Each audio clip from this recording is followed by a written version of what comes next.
Pin dan Yam mengikuti Pordet keluar.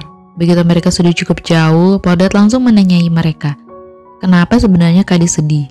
Sayangnya mereka berdua tidak bisa memberi jawaban karena mereka juga tidak tahu menau.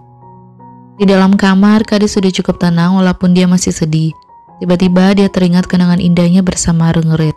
Flashback suatu hari saat mereka belajar bersama di rumah Kade, dia dan Rengrit ribut memperdebatkan masalah bentuk peta negeri Ayutthaya. Menurut Kade bentuknya kayak kapal dagang, tapi menurut Rung bentuknya kayak kotak beti. Tapi saat Kade duduk di dekatnya, Rung sontak terpesona dan menatap Kade dengan penuh cinta. Kenangan itu membuat Kade keheranan sekarang. Dulu dia sangat amat mencintai Rung, tapi kenapa sekarang tidak lagi? Rung datang lagi ke rumah Janwat, tapi kali ini ibunya Janwat yang menyambutnya dan langsung tak senang melihat kedatangannya. Rung mengaku kalau dia datang dengan membawakan bunga-bunga untuk Janwat, soalnya dilihat Janwat mau membuat karangan bunga. Tapi ibu dengan ketusnya berkata kalau Janwat akan lagi membuat karangan bunga dan menyuruh Rung untuk membawa bunga-bunga itu pulang, atau berikan saja pada orang lain. Dia hampir saja pergi, tapi tiba-tiba Janwat keluar dan berterima kasih atas bunga-bunga yang Rung bawa. Senyum Rung sontak mengembang lagi melihatnya. Rung lalu curhat ke Kade. Sepertinya cinta Kade pada Rengrit benar-benar sudah hilang hingga sekarang dia dengan mudahnya memberikan nasihat cinta untuk Rung. Bahkan menyemangati Rung untuk tidak menyerah. Pin hendak keluar membawakan kudapan saat dia melihat Pordet sedang mengintip kedua orang itu dengan wajah penuh amarah.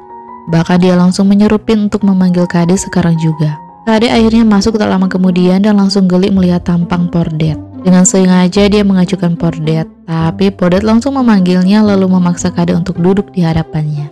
Pordet ingin tahu apa yang membuat Kade bersedih dan menangis kemarin dan apa pula yang membuatnya mendadak bahagia lagi sekarang.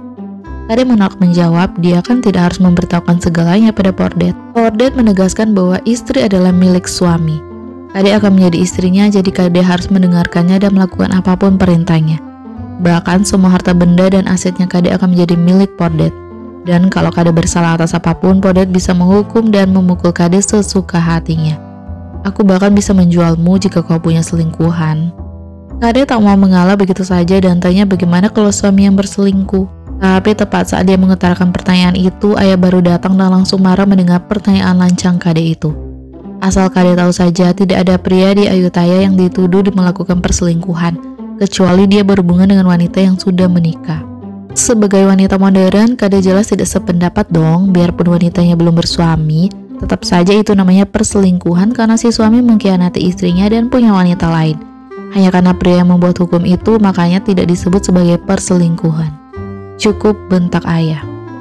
Ketakutan, Kade meminta maaf lalu buru-buru kembali ke kamarnya. Di kamar, Kade mengedumel kesal memikirkan masalah tadi. Tiba-tiba terdengar suara Kara Kade. Dia menampakkan dirinya saat itu juga. Kade sontak cemas mengingat Pin dan Yam ada di belakangnya, tapi Kara Kade meyakinkan kalau dua pelayan tidak bisa melihatnya. Kalau aku bicara padamu, aku akan kelihatan seperti orang gila, bisik Kade. Mereka tidak akan melihatmu bicara. Bagaimana bisa? Aku kan bicara. Ups. Keras banget lagi dia ngomongnya. Anehnya, Pin dan Yam sepertinya memang tidak mendengarnya sama sekali. Kara Kade malah menegaskan bahwa Kade tetap harus menikah. Loh, Kade jadi bingung karena Kade bilang kalau dia tidak boleh menikah. Kau tidak bisa menolaknya, makanya aku datang untuk memberitahumu bahwa kau telah melakukan kebaikan dengan tubuhku. Kau memiliki kebaikan, kemurahan hati, keadilan, kejujuran, dan keberanian. Sesuatu yang tak pernah aku miliki. Kau berpikiran baik kepadaku, pada semua orang, bahkan pada para pelayan. Kau membuat Maing Kara Kade menjadi orang baik. Kara Kade, aku rela, aku senang melakukannya. Kara Kade tahu itu, dia bisa melihatnya, dia mengakui kalau dia tidak sedikit pun sebanding dengan Kade. Sekarang aku adalah kau, Kara Kade. Kade surang, dermaku sangat sedikit, aku tidak ditakdirkan bersama Kunpi. Aku memberikan Kunpi padamu. Kau boleh memiliki Kunpi. Selamat tinggal, Isa Kara Kade, sebelum kemudian dia menghilang. Malam itu, Falcon dengan sengaja memberitahu Maria bahwa malam ini dia akan tidur dengan selirnya. Berniat membuat Maria cemburu, tapi Maria bahkan tidak peduli sedikit pun. Falcon sontak emosi mendengarnya. Kau tidak pernah peduli padaku, baik dulu maupun sekarang, iya kan? Maria menolak menjawab dan berusaha menghindar, tapi reaksinya itu malah membuat Falcon makin beringas. Dia langsung melempar Maria ke ranjang dan berusaha memperkosanya. Maria sontak ketakutan dan berusaha melawannya, tapi dia tak berdaya dan akhirnya hanya bisa menangis ketakutan. Untung saja Falcon cepat sadar dan menghentikan perbuatannya itu. Mulai sekarang aku tidak akan menyentuhmu. Kita akan hidup bersama hanya demi kepentingan. Jangan menuduhku tidak punya perasaan karena kaulah yang lebih dulu tidak punya perasaan padaku. Para wanita sudah berkumpul di depan untuk mengantarkan ayah yang hendak keluar. Walaupun mereka sudah berumur, tapi ayah dan Kuing masih tatap-tatapan dengan penuh cinta. Kade dan para pelayan pun memperhatikan itu dan sontak geli melihat mereka. Tapi kemudian perhatian Kade teralih saat Pordet keluar tak lama kemudian dan langsung menatapnya dengan penuh cinta dan membuat Kade jadi malu. Ayah memberitahu kalau hari ini ada duta besar Perancis yang akan datang ke istana. Namanya siapa ya, Pordet? Chevalier de Chaumont. Namanya susah diingat, dia akan bertemu raja. Kade heran, bukannya duta besar itu sudah di sini selama 1 bulan. Selama itu dia belum bertemu raja. Di mana dia akan bertemu raja? Apakah dia boleh ikut? Tapi Pordet cuma menatapnya dengan malas lalu pergi. Di istana, para pejabat sudah berbaris jajar di sepanjang jalan dengan menggunakan jubah seragam mereka dan topi-topi berkerucut tinggi di atas kepala mereka untuk menyambut tamu kenegaraan mereka. Sang duta besar Prancis akhirnya tiba tak lama kemudian dengan ditandu. Tidak sendirian, dia juga datang membawa pastor. Para pejabat pun menyambutnya dengan hormat. Malam itu, Kade seperti biasanya nyerocos tanya ini itu tentang si duta besar. Dia penasaran apakah si duta besar itu berdiri atau bersujud saat dia menghadap raja. Pordet heran mendengar pertanyaannya, kok Kade bisa tahu? Canggung, Kade beralasan kalau dia cuma menebak saja. Dia penasaran apakah Farang itu bersedia bersujud di hadapan raja. Ayah membenarkan pertanyaan Kade. Flashback, Petra Chala orang pertama yang menyatakan keberatannya. Dia tidak akan membiarkan duta besar itu menghadap raja dengan cara berdiri. Meniat mengakhiri masalah ini sampai di sini, Petra Chala akhirnya mengalah. Baiklah kalau mereka mau tetap berdiri sesuai adat negara mereka. Tapi apapun yang dipersembahkan pada raja harus diangkat tinggi-tinggi di atas kepala mereka. Ayah bercerita bahwa Petra Chala benar-benar melakukan apa yang diucapkannya. Mereka menggunakan piringan emas sebagai tempat menaruh surat yang dibawa si duta besar dan mempersembahkannya pada raja. Tapi si duta besar tidak mengangkatnya sampai ke paduka raja, bukan? Duga Kade yang mengetahuinya dari lukisan sejarah. Sejarah itu benar, ucap Kade antusias, tapi dia penasaran kenapa ada banyak pastor dalam rombongan duta besar itu. Alih-alih menjawab ayah, merasa kalau Kade juga pasti bisa menebaknya sendiri. Kuni langsung nyinyir mendengarnya, buat apa ditebak, jelas-jelas saja mereka benar mencari orang-orang yang mau pindah agama. Tapi yang paling penting, apakah kedatangan mereka benar untuk mengubah agama raja ke dalam agama mereka? Ayah membenarkan tebakan Kuing tepat sekali, jadi apakah si duta besar itu memaksa raja untuk pindah agama saat itu juga? Berani sekali dia. Pordet membenarkan kedua duta besar Prancis terang-terangan tanya kapan raja akan pindah agama. Dan para pejabat Ayutthaya jelas terkejut mendengar pertanyaan itu. Si duta besar sontak emosi dan menegaskan bahwa perintah Raja Prancis pada mereka adalah untuk membuat Raja Narai pindah agama saja. Beliau sama sekali tidak memberi perintah terkait masalah perdagangan atau semacamnya. Tujuan utama mereka kemari cuma untuk membuat Raja Narai pindah agama. Setelah membaca suratnya, Raja Narai dengan bijak berkata bahwa setiap agama mengajarkan manusia untuk berbuat kebaikan, takut dosa, dan melakukan amal. Raja mengaku bahwa ia belum mengenal seperti apa agama Nasrani itu. Karena itulah ia ingin mempelajarinya lebih dulu. Kuharap Raja Prancis tahu bahwa bagi seorang raja untuk berpindah dari agama mereka, yakni selama 2000 tahun lamanya, itu adalah perkara yang sangat sulit.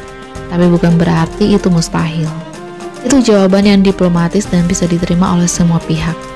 Kade benar-benar kagum mendengarnya. Keren, aku bisa tepuk tangan untuk beliau sepanjang hari. Malam itu, Kade tidak bisa tidur dan memutuskan untuk keluar melihat bulan purnama dengan hati berbunga-bunga. Teringat saat pertama kalinya dia menatap bulan bersama Pordet. Saat dia hendak berbalik tak lama kemudian, dia malah kaget mendapati Pordet mendadak sudah ada di belakangnya. Katakan padaku siapa yang sedang kau pikirkan sampai kau tidak mendengarku datang, tanya Pordet. Bukannya menjawab, Kade malah cuma diam sambil menatapnya. Kalau kau tidak mau bilang, maka aku akan berpikir bahwa akulah orang yang sedang kau pikirkan. Kalau begitu, lihatlah di cermin, ujar Kade lalu pergi yang kontan membuat senyum Pordet mereka. Kade kembali ke kamarnya dengan senyum lebar, tapi malah mendapati kedua pelayannya belum tidur dan sedang menatapnya sambil nyengir geli. Kedua pelayan sontak ketakutan lalu bergegas mengubur diri mereka di balik selimut. Setelah itu ayah memanggil Pordet dan tanya apakah dia sudah membicarakan masalah pernikahan lagi dengan Kade. Pordet tak tahu bagaimana harus menjawabnya, tapi dari ekspresi wajahnya saja ayah sudah bisa menebak kalau Kade masih belum berubah pikiran. Pin heran kenapa Kade tidak mau menikah. Anda kan sangat mencintai Kumpi sebesar ini. Saling mencintai tapi tidak mau menikah, bagaimana bisa itu jauh kah? Kade kaget mendengarnya. Kalian tahu segalanya? Ya jauh kak, ujar mereka serempak. Sontak mereka bertiga cekikikan lagi sekeras-kerasnya. Begitu mereka keluar kamar, tak ayal Kunyil langsung mengomeli Kade. Dia tak mau menikah sebentar lagi. Kenapa dia tertawa keras-keras sampai terdengar kemana-mana? Tepat saat itu juga Podot lewat di sana dan mereka langsung lirik-lirikan malu-malu. Kunyil lalu kembali membahas masalah pernikahan mereka, tapi ayah sendiri memutuskan untuk menanyai Kade tentang masalah itu lagi. Karena itulah Kunyil menyuruh Podot untuk meyakinkan Kade bahwa dia akan menjadi suami yang baik dan tidak akan mencampakkannya. Tapi Podot malah diam sambil melirik Kade. Gregetan, Kunyil meyakinkan Kade bahwa biarpun Podot tidak mencintai Kade, tapi Kade tidak perlu ragu, cinta bisa tumbuh selama mereka hidup bersama nantinya. Mengalihkan topik ke masalah politik lagi, ayah penasaran dengan tujuan raja memanggil semua pejabat hari ini. Pasti berhubungan dengan para duta besar Prancis itu. Di istana, raja memberitahu mereka bahwa duta besar Prancis akan kembali bulan Mei mendatang.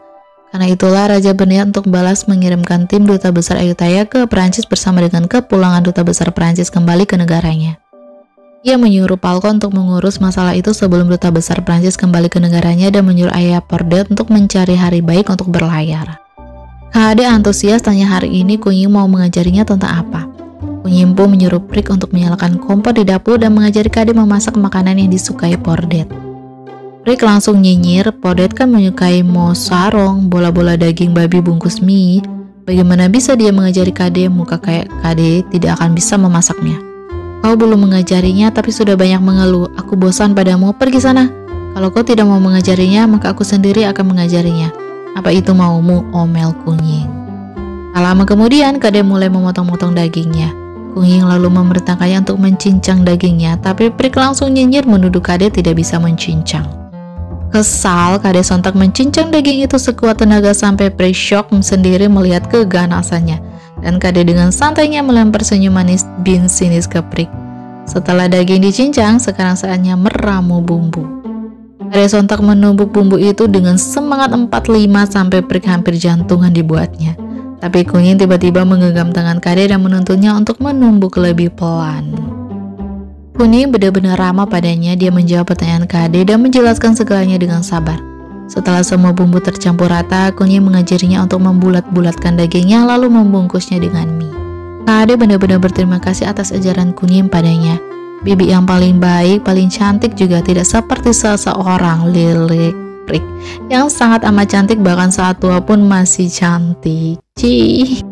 Tahap terakhir adalah menggorengnya dan menatanya secantik mungkin di piring saji.